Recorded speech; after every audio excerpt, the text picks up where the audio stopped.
Pinayagan na kamakailan lang ng provincial government ang mga light vehicles tulad ng SUV, tricycle at motor na dumaan sa bagong bukas sa bypass road sa ika-4 na distrito ng Nueva Ecija. Sinimula ng proyektong ito noong nakaupo si former Governor Jerry Domingo Umali noong 2018 at itinuloy ni kasalukuyang Governor Aurelio Oy Umali.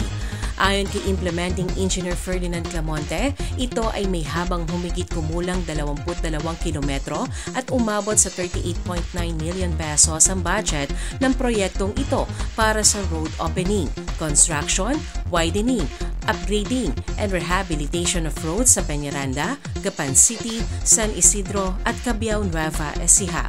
Nag-umpisa ang konstruksyon nito noong June 5, 2023 sa ilalim ng RZ Roncal Construction. Tapos na po yung PCCP. Yung PCCP po ang ibig sabihin to yung semento po natin. Okay. Ang tinatapos na lang po natin dito yung mga ilaw na lang po na ikakabit at mga traffic lights. Kaya ongoing pa po ito.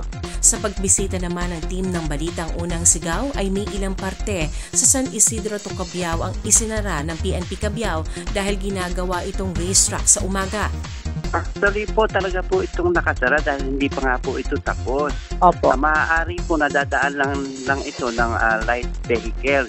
Kaya nga po meron tayong barikada doon. At tungkol naman po sa sabi nyo na informed tayo about pinasara ng PNP, hindi po kami informed sa opisina. Tsaka po wala po silang karapatang ipasara. Maaari po siguro binabawal po nila yung mga nagkakarera doon. Nagsagawa naman ng inspeksyon ng pamahalaang panlalawigan sa pangunguna ni Governor Oyi sa nasabing bypass road na inaasahang makukumpleto at mabubuksan ang kabuuan kapag nailagay na ang solar at traffic lights at signages. Dagdag atraksyon at pasyalan naman ang naidulot ng bypass road sa Santa Ines, Cabiao na nagmistulang night market na sari-saring tindahan ng mga pagkain at iba pang produkto. Lalong gumanda at lalong lumiwanag at naging pasyalan pa ng mga taong kalapit barangay, kalapit bayan. Hindi lamang kagalakan ng mga mamamayan ang hatid ng pagkakaroon ng Peñaranda, Gapan, San Isidro, Cabiao Bypass Road, kundi bagong oportunidad para sa pag-unlad ng ekonomiya ng lalawigan ng Nueva Ecija. Nagpapasalamat po kami sa kanila kasi malaking bagay po itong bypass na ginawa nila.